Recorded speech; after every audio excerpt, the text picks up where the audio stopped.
Hi, my name is Mosh Hamedani, and I'm super excited to be your instructor. In this 3-hour course, you're going to learn everything you need to get started with SQL or SQL. First, I'm going to give you a 3-minute introduction to SQL. Then we're going to install the necessary tools and write our first SQL query. This course is ideal for anyone who wants to learn SQL from scratch, but also anyone with some basic knowledge who wants to fill in the missing gaps. By the end of this course, you'll be able to retrieve, insert, update, and delete data in databases. We'll talk about tables, relationships, different types of joins, subqueries, regular expressions, and much, much more. These are the essential concepts that every software developer or data scientist must know. This SQL course is packed with tons of exercises that help you both learn and remember the SQL syntax. Also, there is a table of content below this video, so you can quickly jump to specific tutorials. Now let's jump in and get started. Let's start the course with a quick overview of databases, what they are, and how we use them. A database is a collection of data stored in a format that can easily be accessed. In order to manage our databases, we use a software application called Database Management System, or DBMS. We connect to a DBMS and give it instructions for querying or modifying data. The DBMS will execute our instructions and send results back. Now, we have several database management systems out there, and these are classified into two categories: relational and non-relational, also called NoSQL. In relational databases, we store data in tables that are linked to each other using relationships. That's why we call these databases relational databases. Each table stores data about a specific type of object, like customer, product, order, and so on. SQL or SQL is the language that we use to work with these relational database management systems. It looks like this. We use SQL to query or modify our data. In this course, you're going to learn everything about this powerful language. Now, there are many different relational database management systems out there. Some of the most popular ones are MySQL, SQL Server by Microsoft, and Oracle. But of course, there are plenty more. Each database management system has a different flavor of SQL, but all these implementations are very similar and are based on the standard SQL specification. So most of the SQL code that you will learn in this course will work with any database management system. In this course, we'll be using MySQL, which is the most popular open source database in the world. All right, now back to this diagram. What about non-relational databases?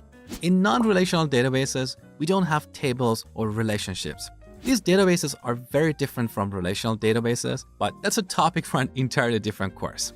What you need to know is that non-relational database management systems don't understand SQL. They have their own query language. So we use SQL to work with relational database management systems. Now, before we jump in and install MySQL, let me clarify something quickly. As you talk to different people, you will hear two different pronunciations of SQL: SQL or SQL. What is the correct way? Well, it depends on who you ask. And of course, everybody thinks their way of pronouncing this word is the right way. But here's a little history about this language. SQL was originally developed at IBM in the 70s, and back then it was initially called SQL, short for Structured English Query Language.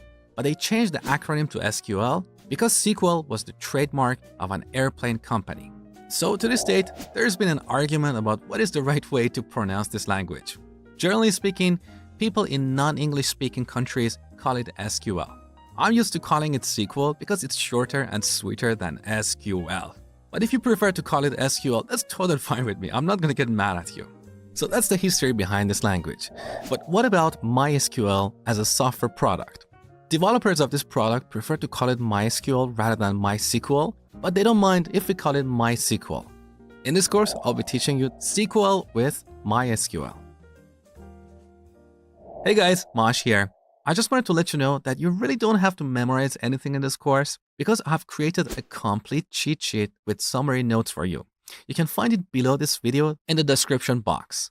So I have done my best to create the best possible, most comprehensive SQL course for you, and I would really appreciate it if you support my hard work by liking and sharing this video.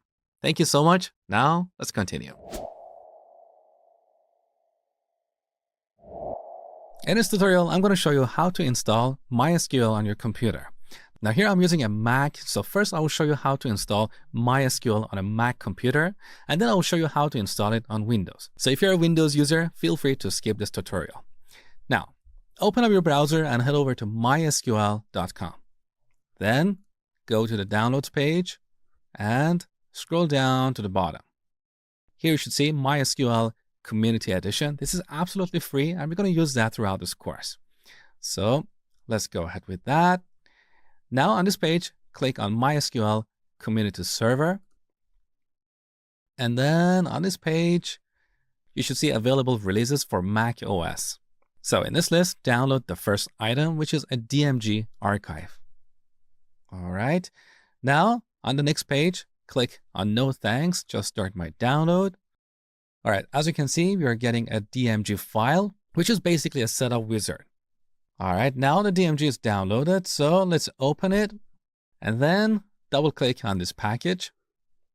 This will launch an installation wizard, which is pretty easy to use. So simply click on Continue and again and again. I agree with the license agreement and install MySQL. It's going to ask for your password. This is the password that you use to log into your computer. So let's put that here. All right. Now here we need to set a password for the root or the admin user. So click Next, and in this box, type a complex password. All right, now let's finish the installation. And enter your computer's password one more time. And we're done. That was super easy and sweet. All right, we installed MySQL Community Server. Now we need a graphical tool to connect to this server and manage our databases. So back to the downloads page. One more time, scroll to the bottom and go to MySQL Community Edition. And on this page, somewhere you should see MySQL Workbench. This is a graphical tool that we use to connect to our database server.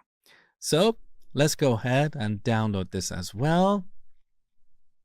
Now, once again on this page, we need to download a DMG archive. So download.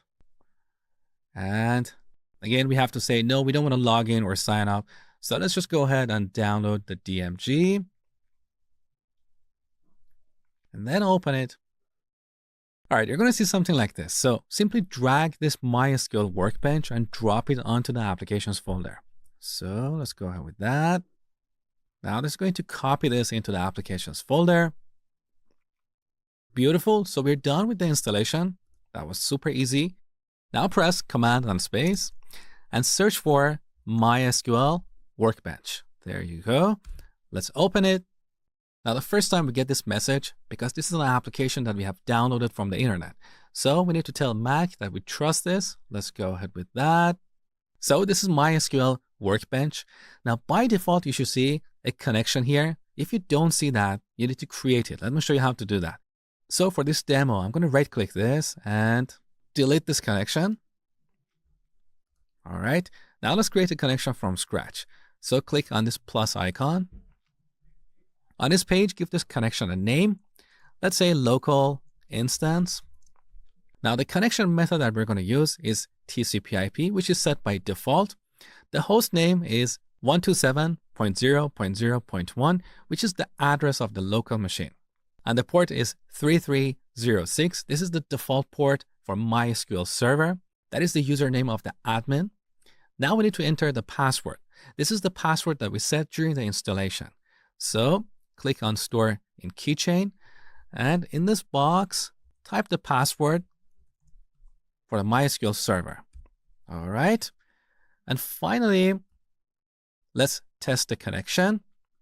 Okay, we successfully connected to MySQL Server on the local machine. Beautiful.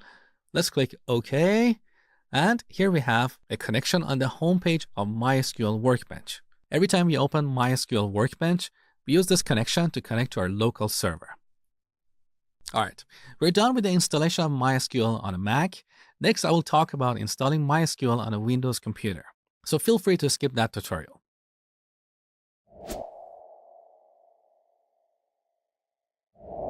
In this tutorial, I'm going to show you how to install MySQL on Windows. So open up your browser and head over to mysql.com. Then go to the downloads page. Now here, scroll down to the bottom. We're going to use MySQL Community Edition, which is absolutely free. So let's go with this. Now select MySQL Community Server and then scroll down. So here you should see something like this, MySQL installer for Windows. This is the recommended method for installing MySQL on Windows. So click on this. All right, on the next page, scroll down and download the first installer here. On the next page, scroll down and click on no thanks, just start my download. Otherwise, you have to create an account and log in, which is unnecessary for following this course. So let's go with this and save this file to our computer and then run it. All right, we're going to use this setup wizard to install MySQL on our computer. This is very easy. All you have to do is to click next. But there are a couple of places where you need to enter a password. Let me show you. So on the first page, for the setup type, we're going to use the developer default setup. Go to the next page. Now here we're getting a little warning because this installation wizard wants to install the connector for Python 3.7. But I don't have Python on this machine, so that's why I'm getting this warning. Now on your machine, you might or you might not get this error. It doesn't really matter. Just click next and one more time. So here are the products that are going to get installed. The first one is MySQL Server. The second one is MySQL Workbench. This is the graphical tool that we use to connect to our database server and manage our databases. You're going to see that soon. So click on execute. Now this is going to take about 5 to 10 minutes. So I'm going to pause the recording. All right, all the products are installed. Beautiful. Let's go to the next page.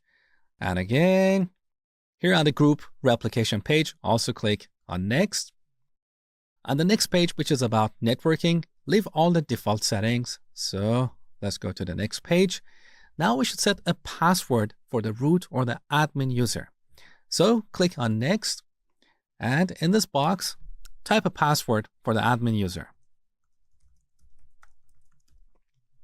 All right, and then let's go to the next page. Once again, leave all the default settings and click on next and execute one more time. All right, and now let's finish the installation. Once again, we have to click on next and then finish. And one more time, there's so many steps. Now here's the page where you need to enter the admin password. So the page is called Connect to Server. You can see the username is root, which represents the admin user. So in this box, enter the password that you set earlier, then click on check.